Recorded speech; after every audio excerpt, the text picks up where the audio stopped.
Hello, welcome back to Nyambung, the channel that will make you click and connect on international relations and public policy matters. With me, Dina Praptoraharja, and my co-host, Nadila Amani.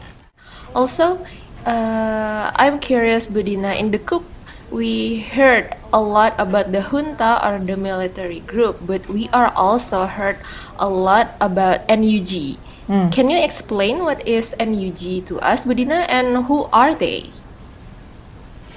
Okay, NUG is the National Unity Government. It is the Burmese government in exile, formed by a group of elected lawmakers who were supposed to be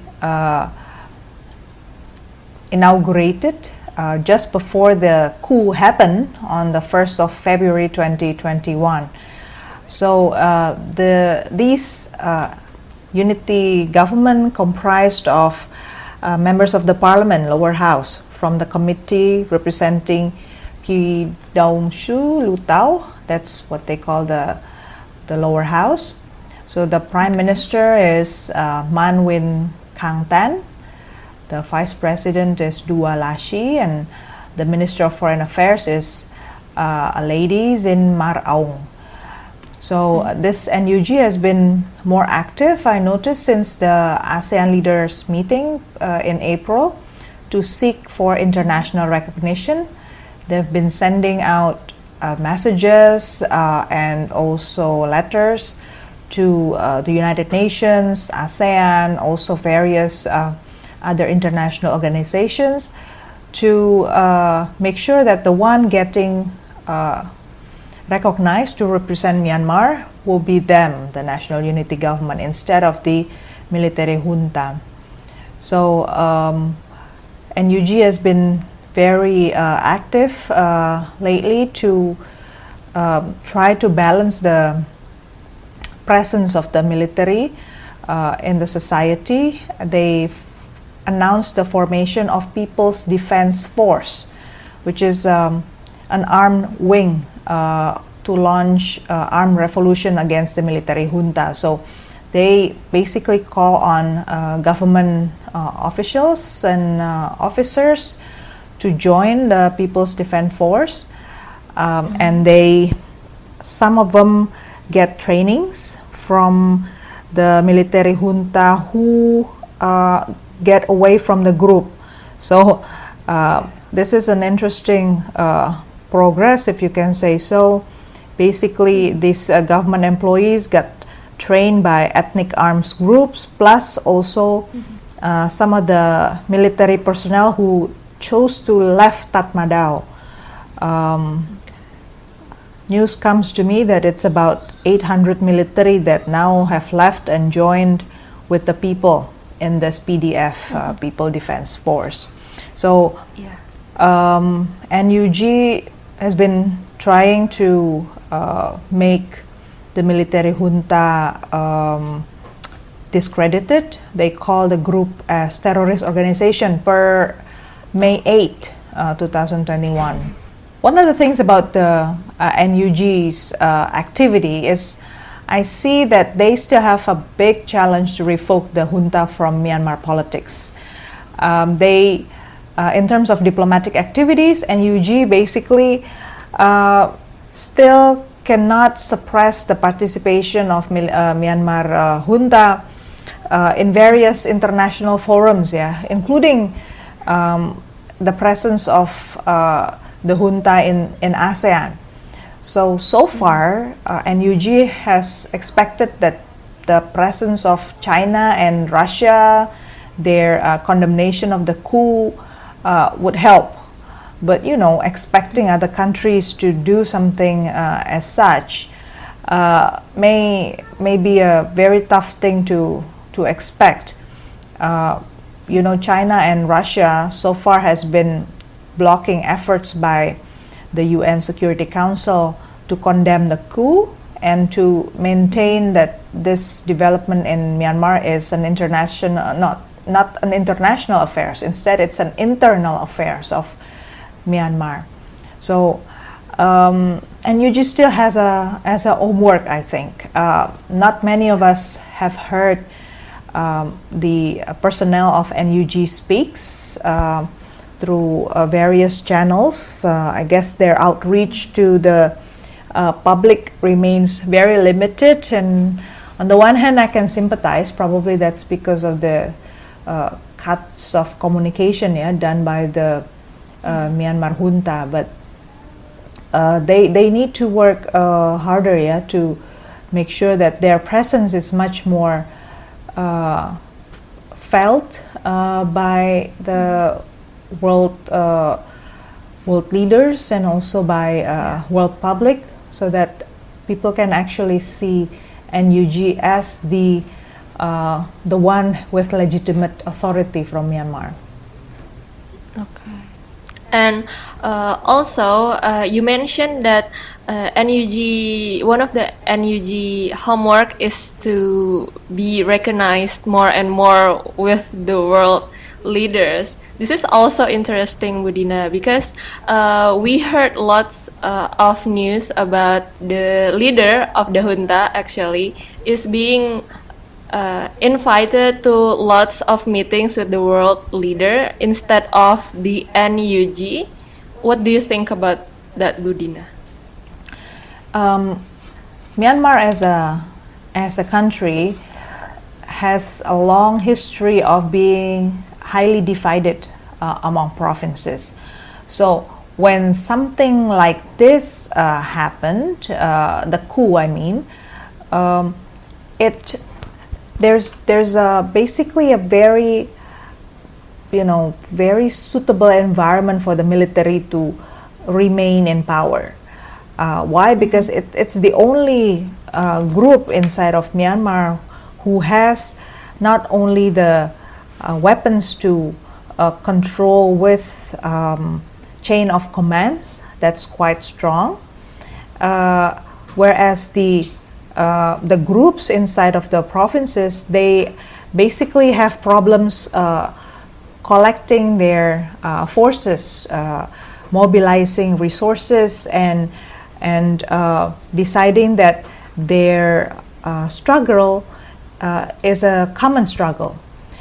So NUG are basically politicians. They are comprised of politicians. I mean, they are not, back during the time of the leadership of the junta. That just before this coup happened, basically Myanmar has been ruled by the power of the military, who has seats quite strongly in numbers in the parliament, and based on that seats and their winning in the elections, basically they rule with legitimacy, that they represent the majority of the voices of Myanmaris. So during that time, the politicians who now comprise of NUG basically just watch. Basically, they just they may have resentments, but they don't have control over the security situation, military weapons, and things like that. So the coup of February 1 is basically a disaster that one could have predicted in the past.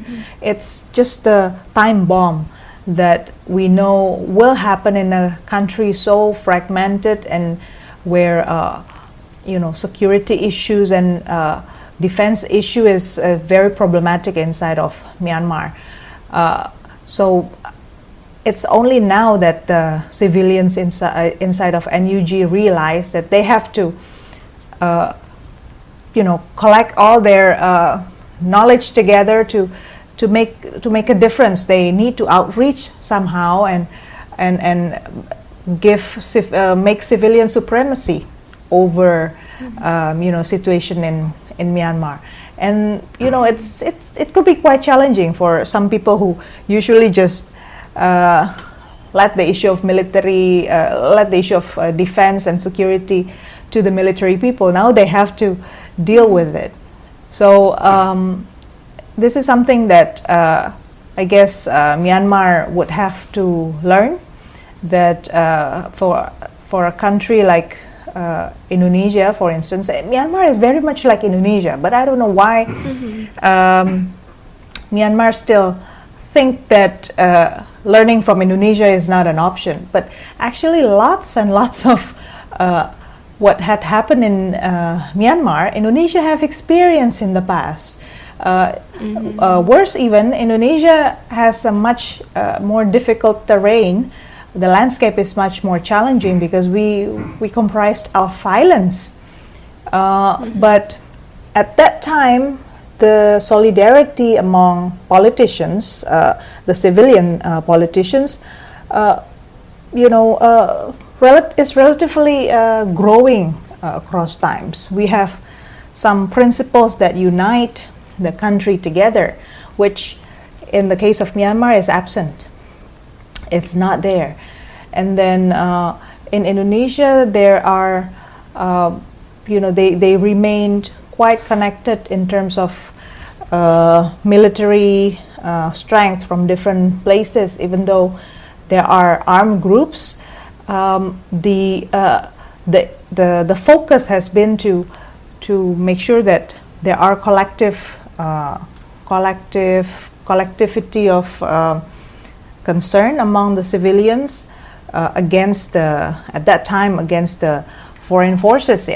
Now Myanmar has not quite seen the foreign forces that they want to combat, and at this stage even I can still see inside of the NUG there may be disagreements as well in terms of who to combat, who would be the friends of Myanmar and who would be the sort of enemy of Myanmar. They still have disagreements inside of NUG. So this needs to settle, I think, among the civilians and in the leadership position inside of NUG. Otherwise, the people would continue to get confused. Which direction is the country heading? And if even if the military needs to transform completely from Tatmadaw to something else, what kind of military force would they have? How would they relate with the ethnic armed forces? That's the third thing I would like also to mention. Inside of Myanmar, the feeling of ethnicity remains very strong, which means the sense of unity would be compromised under that situation. Ethnicity is something that is born with you, but at the same time, if you put so much emphasis into ethnicity, you forget to see the commonalities among people living in a certain area. Now this has to change, and unfortunately I haven't seen statements from NUG that creates this sense of unity among ethnic groups.